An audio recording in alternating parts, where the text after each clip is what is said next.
And we're joined by Christina Lowen, the Conservative candidate in Kelowna Centre, in what shapes up to be a real toss-up riding. It's going to be interesting, isn't it? It's going to be very interesting. We have a really unique riding. I have a really unique riding to represent.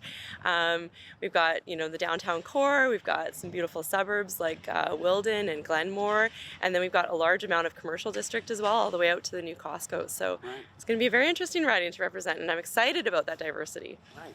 Okay, so you are a real estate agent. I am. So where did your interest in politics come from?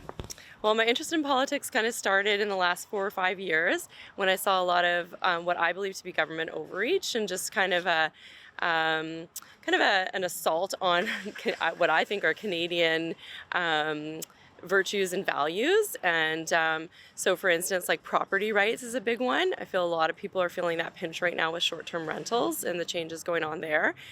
Feels definitely like government overreach to a lot of us realtors, but I won't speak for all of them. Yeah. And then there's also a lot of choices that we were sort of feeling were taken from us in the last 4 or 5 years, rights and freedoms and stuff. So I really started to do a lot of research and didn't feel like, and I also voiced my opinion to government and to the powers that be, and I didn't feel like my voice was really heard. So that is really what tweaked my interest in politics. I started to do a lot of research, a lot of groundwork, and ultimately led to me running.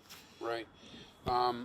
It sounds like you were hinting at on choices and freedoms, vaccine mandates. You oppose that. That's also, when you look at the Conservative page, there it is.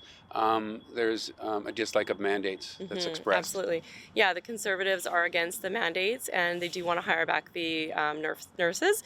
And I know everybody thinks it hasn't made a big impact. That is what we're told, that it was around 2,000 nurses that were fired and healthcare professionals. But if you look closer at the numbers, those who took early retirement and those who are still being fired today, one of my best friends was fired about 2 weeks ago. She was still given the opportunity to take a vaccine for COVID as of February 19th, and she chose not to, and she was not hired back. So it's still going on today amidst shortages and amidst a lot of taxpayer money being spent to entice nurses to come here. And I think taxpayers really need to know that. Another thing, when I was looking at the Conservative website, that I found a little puzzling is that it says, no more tent cities.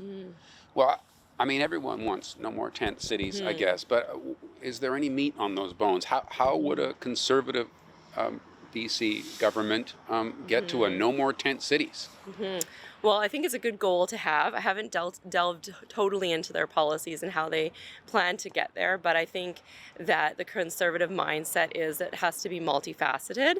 We can't just build homes for these people without providing other services. So mental health services, addiction services, counseling, like it has to be multifaceted. Otherwise, we're just going to keep perpetuating the problem. We'll have homeless people in tiny houses instead of homeless people on the street. Right. So. What do you think about the decriminalization of small amounts of drugs? That's a bit of a controversy. I think some Conservatives think that we should be sending the police back out and reinforcing laws such as that. Well, I mean, when you think about it, there should be a bit of a stigma on drug addiction. It's not a healthy way to live. It's not healthy for you, your family, or your community. And that alone is a stigma, right? It's not helpful to the individual, or the community or the family. So I'm not a supporter of decriminalization. I see what the intention is. It's to remove the stigma, but they're not bringing in the extra supports as well. And it needs to be in part and parcel with that. It needs to be multifaceted. Right. But a lot of people would argue that, having them, giving it to the police to try to tell somebody to stop doing it, or to, haul them in and put them on drug charges. I mean, that didn't really work either, did it? It didn't, but was that even really happening right up until decriminalization? Like, a lot of people were, doing drugs. The addiction problem has been growing out of control for the last maybe 10 years. Decriminalizing kind of has seemed to make it worse, temporarily at least. What do you think about the efforts to try to deal with the tent cities locally and with provincial support right now? The tiny homes and some of that group housing we're seeing along the highway. Thoughts on that? I think it's all coming from a good place, but it does need to have all the proponents, right? We just went through a mental health crisis in our own family, and It took us about a week to get a call back from Interior Health, and we're now in the queue for 3 months at least for counseling. So, we need to really bring a lot more support in, and Support for people with addictions. It seems Absolutely. everybody says we need more. I don't know where we're going to get these people, but I think we need more, don't we? We do need more. That is not up for debate. Yeah. And whether we pay foreigners to come here and do that, or we hire back nurses, I think we need to put energy into programs too for our young people who want to do this, so that they feel they have a potential career in 10, 20 years, because we have to look long term as well. Right.